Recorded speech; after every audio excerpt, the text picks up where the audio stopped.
오늘 아마 특히 점심이 맛있을 것 같습니다. 세범학기이기 때문에 잘 먹고 또 열심히 하라고. 오늘 봄이 되니까 화분도 완전히 꽃단장을 했고요. 새봄이라서 저도 넥타이를 봄 색깔로 했는데 보셨습니까? 아유, 감사합니다. 오늘 위기 뒤에 오는 축복, 이런 제목으로 함께 은혜를 나누고자 합니다. 지난주 말씀에서 예루살렘 교회가 겪은 첫 번째 위기와 시련은 아나니아와 삽비라 부부를 통해서 왔습니다. 사탄은 그들의 마음속에 시기와 질투로 갈등이 생겼을 때 그들을 통해서 공동체에 거짓과 속임의 영을 집어넣으려고 했습니다. 마귀는 큰 죄로 다가오지 않습니다. 작고 사소한 죄로, 큰 거짓말로 찾아오기보다는 작은 거짓말로 찾아옵니다. 교회가 부흥하고 구제와 봉사와 선교 열기가 뜨겁고 성경 공부와 제자훈련 프로그램이 훌륭하다 할지라도 그 속에 거짓과 속임수의 영이 있다면 결국 그 모든 축복은 물거품이 될 수가 있습니다. 거짓은 그렇게 무서운 것입니다. 여러분, 우리가 세상을 이기는 방법은 간단합니다. 거룩해지는 것입니다. 진실해지는 것입니다. 거짓말하지 않는 것입니다. 교회가 성령 충만하면 거짓이 떠나게 되어 있습니다. 교회가 하나님과 하나님의 말씀으로 충만하고 예수님의 이름 권세 위에 굳게 서 있고 거룩하다면 거짓이 그 안에 발붙일 수가 없습니다. 거짓의 영이 떠나고 아나니아 삽비라 부부가 비참하게 죽고 그 시체를 떠매고 나간 후에 어떤 일이 일어났습니까? 온 교회와 이 일을 듣는 모든 사람들이 다 크게 두려워하더라. 뿐만 아니죠. 오늘 읽은 12절부터 보면은 사도들의 손을 통해서 민간의 그 지역에 표적과 기사가 많이 일어났다 했습니다. 그래서 믿는 사람들이 다 마음을 같이하여 솔로몬 행각에 모였더라. 물이 차고 넘치듯이 교회가 거룩해지고 순결해지고 깨끗해지자 능력이 나타나기 시작했습니다. 여러분, 능력은 거룩에서 옵니다. 교회의 힘과 능력, 하나님 나라의 능력은 거룩과 순결로부터 옵니다.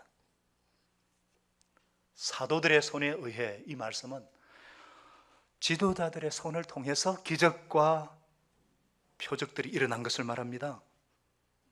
진정으로 은혜 받고 성령으로 충만한 교회의 지도자, 영적 지도자들이 거룩과 경건에 힘쓸 때 그들의 손으로부터 축복 기적이 흘러나오게 된다는 거예요. 저는 이 말씀을 준비하다가 주님, 우리 교회 장로, 권사, 집사들, 목자, 목녀들을 통해서 이런 기적들, 이런 능력들이 나타나게 하여 주시옵소서 간절히 기도했습니다.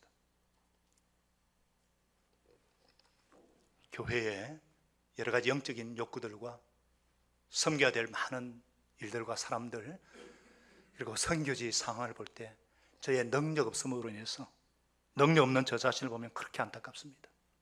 주님, 저에게 능력을 주셔서 교인들의 영적 욕구를 채워줄 뿐만 아니라 병도 고치게 해주시고 상한 심령도 치유하게 해 주시옵소서 간절한 기도를 드리게 됩니다. 초대 교회 지도자들에게는 능력이 있었습니다. 저는 우리 교회 모든 리더십들에게 이런 능력이 있기를 바랍니다. 가장들에게 이런 능력이 있기를 바랍니다. 아내들에게 이런 능력이 있기를 바랍니다. 우리 대학생들에게, 청년들에게 이런 능력이 있기를 바랍니다. 복음 전하는 능력, 가정과 생업 감당할 뿐만 아니라 학업을 감당할 뿐만 아니라 복음 전하는 능력, 병 고치는 능력, 귀신 쫓는 능력이 있기를 바랍니다. 하나님의 음성을 듣고 정말 사랑의 능력, 섬기는 능력, 겸손한 능력, 화해시키는 능력, 상담하는 능력, 도와줄 수 있는 능력들이 풍성하게 나타나기를 바랍니다. 성경적인 건강한 교회는요, 지도자들로부터, 영적 지도자로부터 시작이 됩니다. 영적 지도자들이 겸손하고 온유하고 깨끗한 영의 사람, 기도의 사람이 되어서 양떼들을 돌보도록 하는 것이 초대교회 부흥의 원리였습니다. 뿐만 아니에요. 초대교회는 위기 뒤에 축복이 따라왔습니다. 전화위복이라는 말이 뜻이요, 위기는 또 다른 기회가 됩니다. 위기를 통해서 진짜와 가짜, 진리와 비진리, 빛과 어둠이 확연히 여지없이 갈라지게 되었습니다. 초대기에 불어닥친 이 위기는 마치 검이 불 속에서 단련됨으로 불순물이 제거되고 순금이 되듯이 오히려 교회를 정화시켜주고 교회를 건강하게 하고 성장에 방해되는 거짓되고 혼합된 요소들을 깨끗이 제거하여 주었습니다. 이로 인해서 교회는 성령으로 충만하게 되었고 많은 표적들이 나타나기 시작했습니다. 그런데요, 13절에 보니까 그 나머지는 감히 그들과 상종하는 사람이 없으나 그랬습니다. 그런데 또 백성들이 뭐라고요? 칭송하였더라. 사람들은 당시에 그런 초대교회 사람들을 보면서 이야, 정말 대단하다, 어떻게 저럴 수가 있는가 칭찬하고 부러워하면서도 감히 그 안으로 들어오려고 하는 사람은 많지 않았다는 얘기예요. 이 사실은 우리에게 여러 가지 생각을 하게 만듭니다. 먼저 우리가 아무리 신앙생활을 반듯하게 하고 거룩하고 숭고하게 살면서 안 믿는 사람들에게 이분들을 섬기고 그래서 기독교에 대한 오해를 풀어주고 그래도 여전히 대다수는 믿고 싶지 않아, 끼이고 싶지 않아, 그런 사실이에요.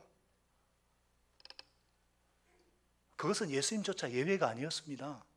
예수님 때도 예수님을 따르는 수많은 사람들이 있었지만 미적지근한 태도를 보이자 예수님께서 그렇게 말씀하셨죠. 요한복음 6장에서 또 이르시되 그러므로 전에 너에게 말하기를 내 아버지께서 오게 하여 주지 아니하시면 누구든지 내게 올 수가 없다 했노라.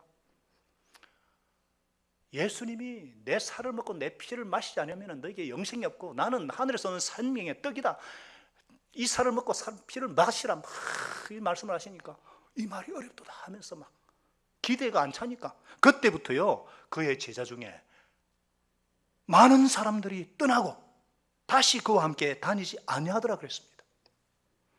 수많은 사람들이 그 당시 예수님을 따랐지만 그럼에도 불구하고 끼고 싶은 사람들은 많지 않았다는 사실입니다. 사람들은 그렇게 쉽게 믿지는 않는다는 것입니다. 심지어요 제자라고 불리던 자들 중에서도 떠날 자는 떠났습니다. 그런데 그럼에도 불구하고 너희도 가려느냐 이런 예수님의 질문에 베드로가 뭐라 그랬습니까? 주여, 영생의 말씀이 주께 있사오니 우리가 누구에게로 가오리이까?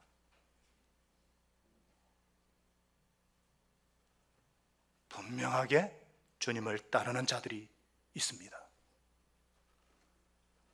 그러니까 우리가 아무리 반듯한 크리스찬으로 사는 한,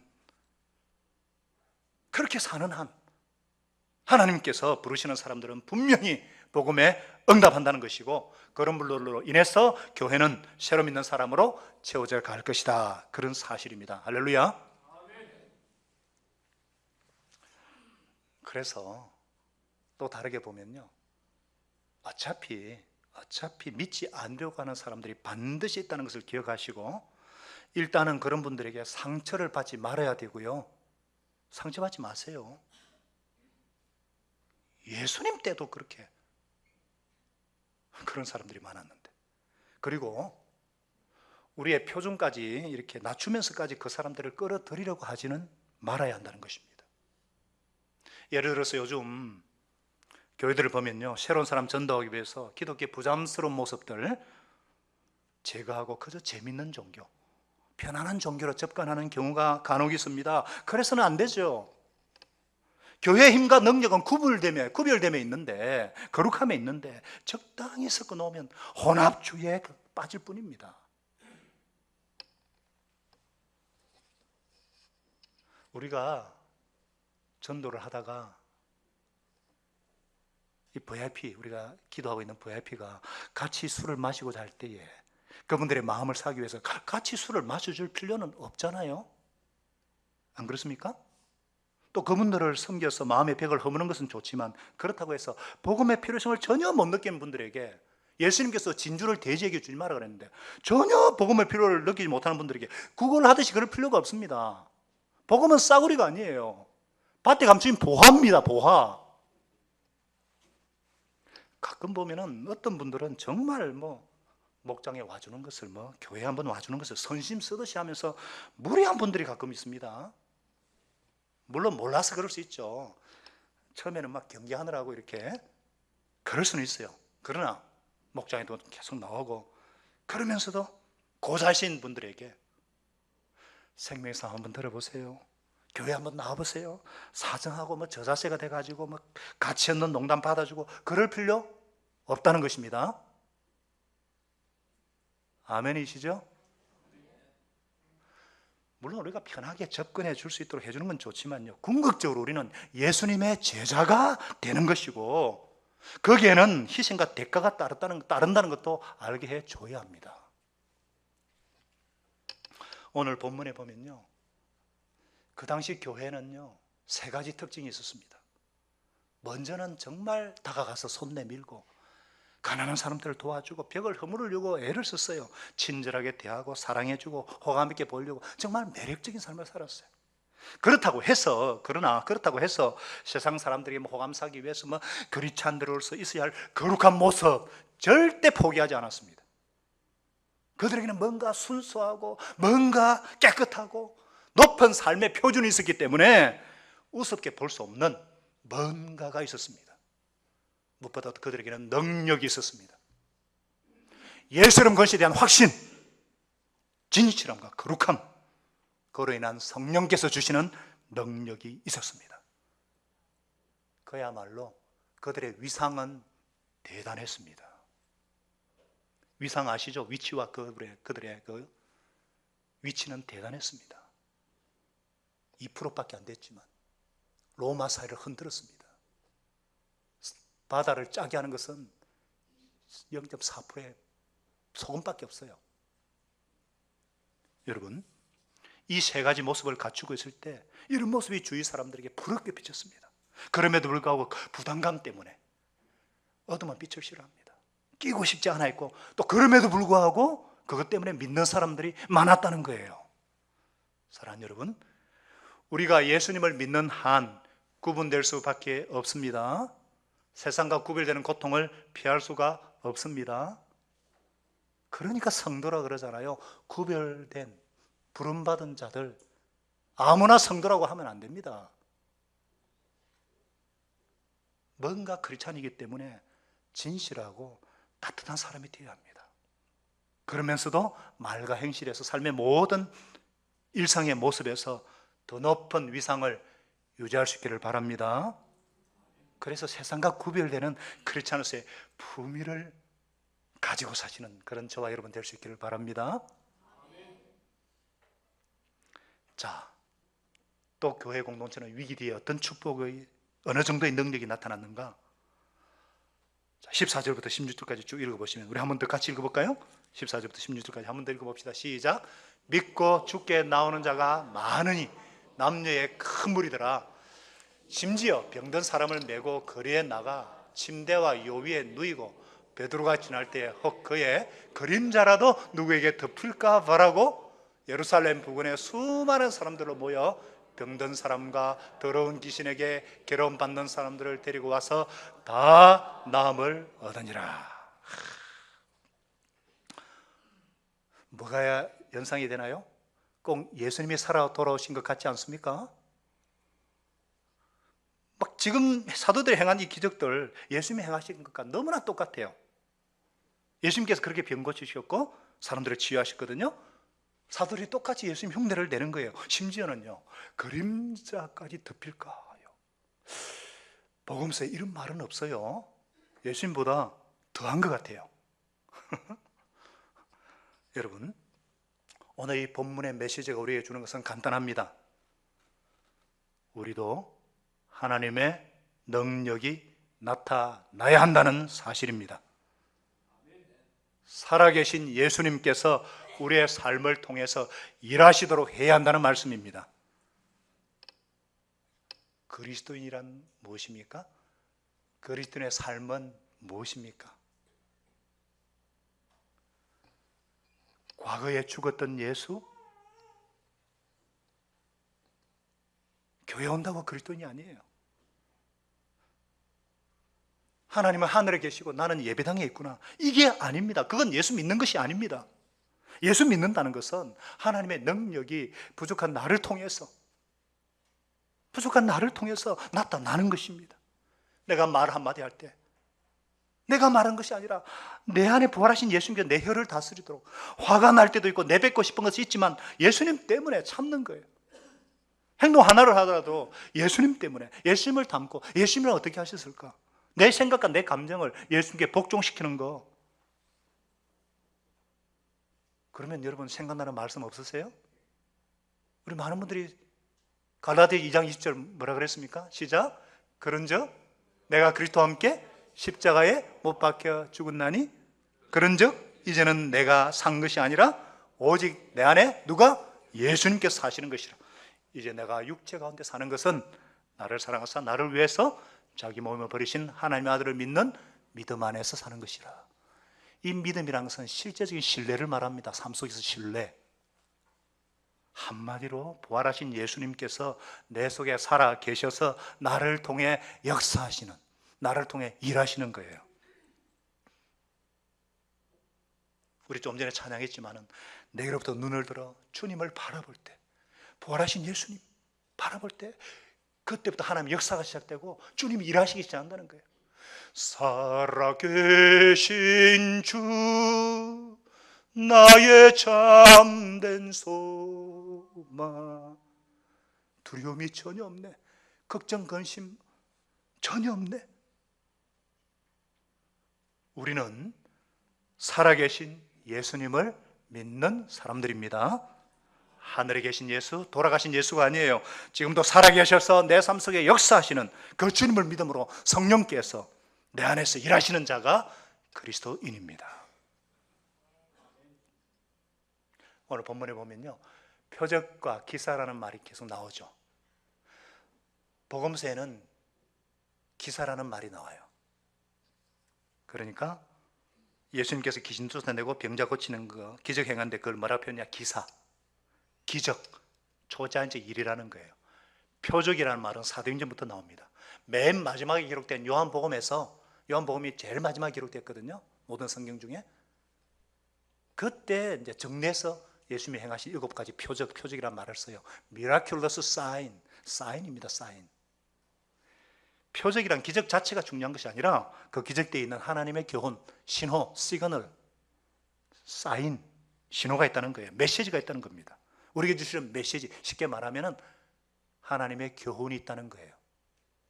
자, 예를 들어서 병고침. 이 병고침은 예수님과 사도들의 사이에 나타나는 치유라는 거이고요, 단순한 어떤 의료적인 필요가 있는 사람에게 그것을 제공해 주는 것, 그러니까 고침 자체가 핵심이 아니었다는 사실입니다. 치유의 핵심은 하나님께서 새로운 일을 행하신다는 거예요. 예수님이 오심으로 하나님의 나라가 시작되었다는 거예요. 그래서 누구든지 그리스도 예수 안에 있으면 새로운 피조물이라, 이전 것은 지나갔으니 보라 새 것이 되었도다. 이 말씀을 종합해 보면, 이 말씀에 의하면 구원이라는 것은 우리를 새로운 피조물로 다시 창조하는 새로운 창조의 행위입니다. 따라서 치유는 이런 맥락에서 우리의 몸이 새롭게 회복될 것을 보여주는 일종의 상징, 표적이었습니다. 죽은 지 나흘인 나사로도 예수님이 다시 살리시죠. 나중에 또 죽습니다만 이건 뭐냐? 부활을 표시라고 했죠. 부활. 예수님이 부활이고 생명이라는 거. 병 고치지만 조금만 연장이 또 죽습니다. 그 당시는 이런 표적들이 많았어요. 왜? 예수님이 누구신가 보여주기 위해서. 이런 치유가 요즘은 그 당시처럼 잘 일어나지 않는지 좀 안타깝습니다. 그러나 일어나기도 하죠. 얼마나 많은 그동안에 기적들이 일어납니까, 우리 가운데? 사실 저는요, 제 그림자는 고사하고 그래서 제가 정성껏 기도해 드리는 분들이라도 좀 쉽게 빨리 낫는다면 얼마나 좋겠는가, 이렇게 생각할 때가 있는데 그렇진 않죠. 하나님의 뜻이면 하나님께서 고쳐주실 것이고, 아니면 그냥 두십니다. 그걸 통해서 하나님의 영광 드러내시니까.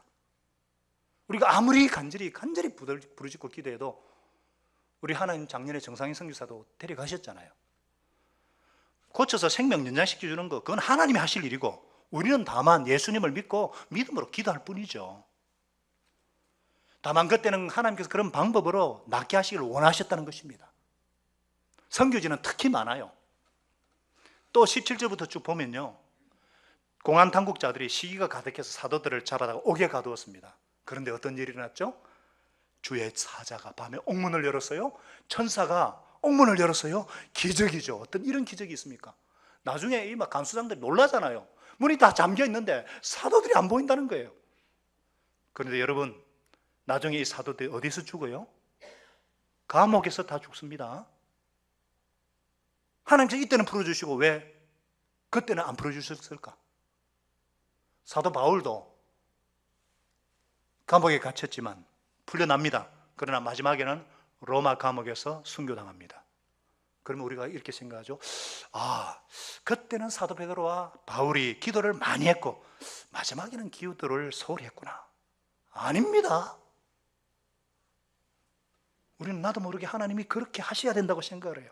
그런데 하나님은 그렇게 하시지 않으세요. 왜 누구는 구하시고 누구는 죽게 하시는가? 우리는 모릅니다.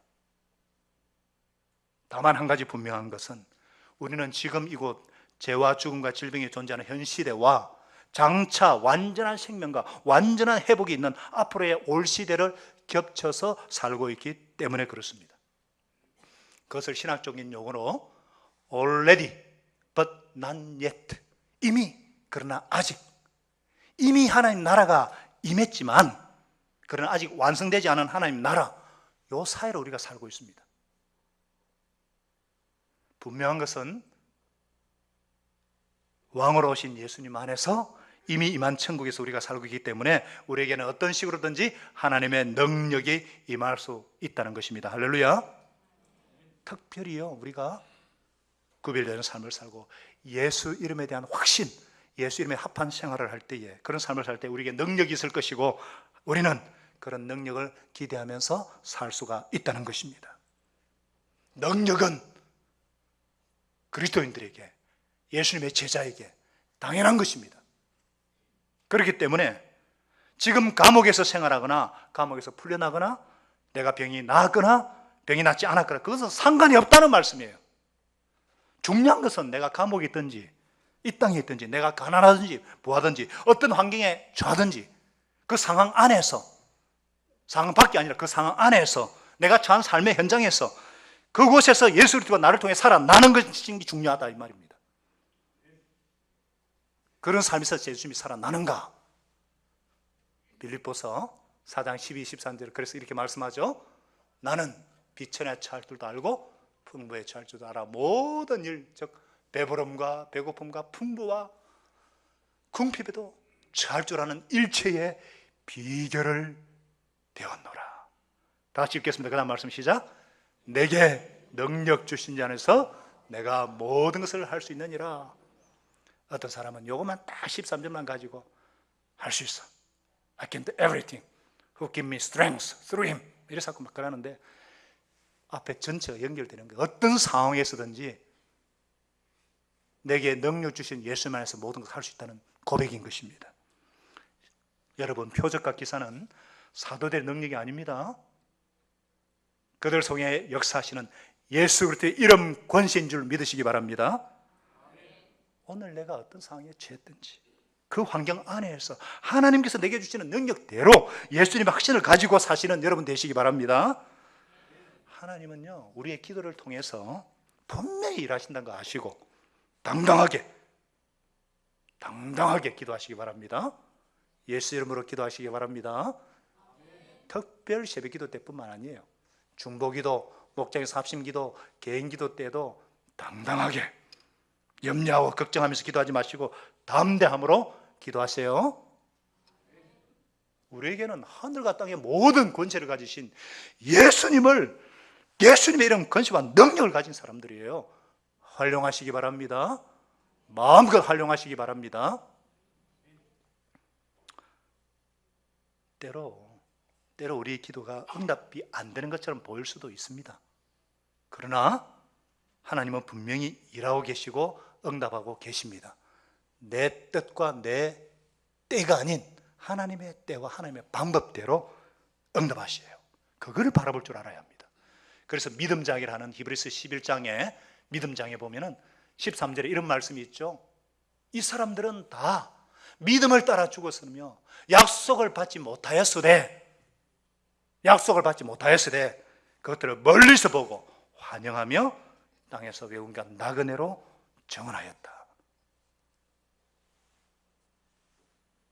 우리 중에도 그런 분들 참 많습니다. 오랜 기도에도 불구하고 응답이 안 오는데도 신실하게 하나님께 대한 신뢰를 잃지 않는 분들이 있습니다. 저는 그 자체가 능력이라고 생각합니다. 힘내시기 바랍니다. 위기 가운데 있는 분들 인내하시기 바랍니다. 반드시 위기 뒤에 축복이 있음을 알고 그 하나님 믿으시고 하나님께서 분명히 더 능력으로 큰 능력으로 임하실 때가 있을 것을 믿고 인내하시고 힘내시기를 축복합니다.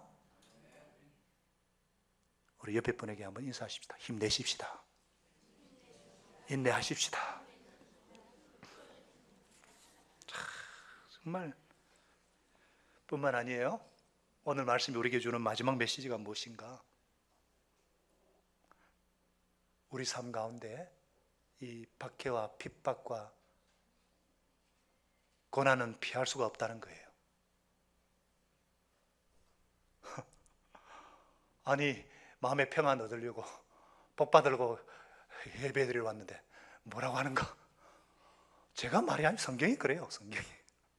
여러분 사도행전 우리가 지금 벌써 15번째 하고 있고 앞으로 그렇게도 마찬가지겠지만 사도행전 3장 이후부터 박해를 언급하지 않는 장면은 딱 3군데밖에 없고 전부 다 박해입니다. 사도행전은 박해 행전인 줄 아시기 바랍니다. 성령 행전, 사도행전이지만 박해 행전이에요. 그만큼 기독교는 박해를 뚫고 자라오는 종교고 우리도 예수님 믿고 달라지려고 하면은 반드시 박해가 따른다는 것입니다. 그래서 디모데후서 3장 12절에 무릇 같이 읽어볼까요? 시작. 무릇 그리스도 예수 안에서 경건하게 살고자 하는 핍박을 받으리라. 그냥 물에 물 탄 듯 그냥 미지근하게 사는 사람들은 그거 없습니다. 그러나 경건하게 살고자 성경대로 살고자 예수님의 제자로 살고자 하는 자는 박해를 받으리라. 우리는 예수님 믿는 거 어떤 식으로든지 박해가 있다는 것을 기억하시고 피하려고 하지 마세요. 절대 피하려고 하지 마십시오. 감당하지 못할 시험당 허락하지 않습니다. 또 피할 길을 준다고 분명히 고린도서 10장 13절에 말씀하고 있잖아요. 피하지 마십시오. 오래전에 제가 처음 교회를 다니기 시작했을 때 그 사실을 안 친척 형이 저에게 아주 경멸에 찬 소리를 질렀습니다. 이런 천하의 병신 같은 놈. 거기서 시작해가지고 예수님 믿고 그분이 저 목사 안수할 때도 오셨고요. 나중에 어머니 장례식 때도 다 주관하신 분이에요. 하여튼 거기서 시작해가지고 예수님 믿고요. 부산대 학교 식당에 처음으로 혼자서 식사 기도할 때 힘들었던 기억이 아직도 생생해요. 검정해관인데 샛별해관. 하여튼 우르르 가서 친구들하고 먹는데 제가 예수님 영접했기 때문에 이제 그때부터 식사 기도하잖아요. 갑자기 고개를 탁 숙였을 때 모든 사람이 나를 바라보는 그 느낌, 그리고 뒤이어서 네가 어쩌다 그 지경이 되었노, 한마디씩 던지는 그 조소, 이런 것도 일종의 박해거든요. 그 다음에 군대. 어떤 분은 직장에서 당하는 자존심 상하는 순간들이 있죠. 애매하게 고난받아요. 군대에서도. 제가 얼굴이 이건 예수 믿고 밝은데 어떻게 합니까? 웃지도 않는데 웃었다고 뚫 패는데. 이런 거 피하려고 하면 안 됩니다. 뭐 사실 그런 거 밖에 축에도 속하는 거 아니에요. 우리는 또 종교 자유가 있기 때문에 이런 우리에게 박해는요 뭐냐, 예수님 믿음으로써 우리가 감수해야 될 손해입니다. 손해. 어떨 때는 양보해야죠. 예수 믿는 것 때문에. 어떨 때는 애매한 오해도 받아야 되고요. 어떨 때는 정말 우리 직장 다니는 분들 말할 수 없이 손해를 겪을 때가 있지 않습니까? 근데 이처럼 대가를 치러야 될 때가 옵니다. 그걸 피하지 마십시오. 신앙은 그런 도전과 박해를 이겨낼 때 점핑을 하고 자라게 됩니다. 우리가 기억해야 되는 것은 박해는 전도의 새로운 기회라는 거예요. 위기가 기회듯이. 우리가 예수 믿었을 때 가족들이 박해를 하고 핍박을 하면 그것은 그분들을 구원하기 위한 하나님의 손길이라는 사실을 아시기 바랍니다. 친구들이 핍박할 때에 그들 중에 한두 명 구원하기 위해서 하나님이 계획을 가지고 있다는 것 때문이라는 거 아시기 바랍니다. 혀를 찬 친구들 중에 예수 믿은 자들 많습니다. 격려학과 그 절반을 제가 전도를 했다고요. 그렇기 때문에 박해하는 사람들하고 대결하려고 하지 마십시오. 대신 최선을 다하고 하나님을 올바르게 믿는 모습을 보여주고, 특별히 위기 때에 담대한 모습 보여주면 언젠가는 우리 때문에 하나님 믿게 될 때가 있습니다. 제가 아마 한 번도 얘기 안 한 것 같은데, 제가 처음 예수 믿기 시작할 때 누님도 믿기 시작했습니다. 제가 처음 전도한 사람은 제 동생이지만 누님도 제가 아마 전도한 것 같은데, 근데 저희 매형이 부산은행 직원이라서 그 당시 직장 굉장히 좋았습니다. 누님도 뭐 부산 세관도 다니고. 그런데 매형이 사람이 좋아가지고 해서는 안 될 일을 합니다. 친구들에게 빚 보증을 써줘요. 모든 재산 다 날리고 수십 년을 신용불량자로 쫓기면서 살았습니다. 수없는 이혼의 위기 가운데서도 누님이 교회 다니면서 남편에게 최선을 다했습니다. 오랫동안 믿는 사람 모습을 보여주었고, 정말 힘들 때도 기도로 이겨내고 버티는 모습을 보면서 결국 매형이 하나님께 마음을 열었고, 그 자녀가, 둘째 아들이 지금 주님의 신실한 제자로 자랐습니다. 고린도서 9장 22절은 이렇게 말씀합니다. 믿음이 약한 자들에게 내가 약한 자와 같이 된 것은 약한 자들을 얻고자 하며, 내가 여러 사람에게 여러 모습이 된 것은 아무쪼록 몇 사람이라도 구원 얻고자 함이니. 사랑하는 여러분, 박해의 자리에 천사가 개입했다는 이것은 새로운 전도의 기회가 된다는 사실을 아시기 바랍니다. 이 천사가 외쳤지 않습니까? 가서 성전에 서서 이 생명의 말씀을 다 백성에게 말하라. 하나님께서 옥문을 여는 기적을 베풀어 주신 이유는 이 영원한 생명을 주시는 말씀, 예수님을 전하기 위해서입니다. 왜 하나님께서 우리에게 생명을 연장시켜 주셨습니까? 왜 사고를 당했는데 어떤 사람은 죽었지만 어떤 사람은 왜 그 사람 살리셨어요? 재수가 좋았습니까? 하나님께서 절망 중에서 인생의 위기 가운데서 왜 우리를 구원해 주셨습니까? 왜 죽을 병에서 살려주셨습니까? 뭔가 할 일이 남아있기 때문에, 아직도 내 생애를 통해서 이루어야 할 일이 있기 때문에, 내 주위에 가난하고 병든 이웃들이 있기 때문에 그들에게 하나님의 생명을 나누어 주기 위해서, 영생의 말씀인 예수님을 전하기 위해서 이 세상에 존재하는 줄 믿으시기 바랍니다.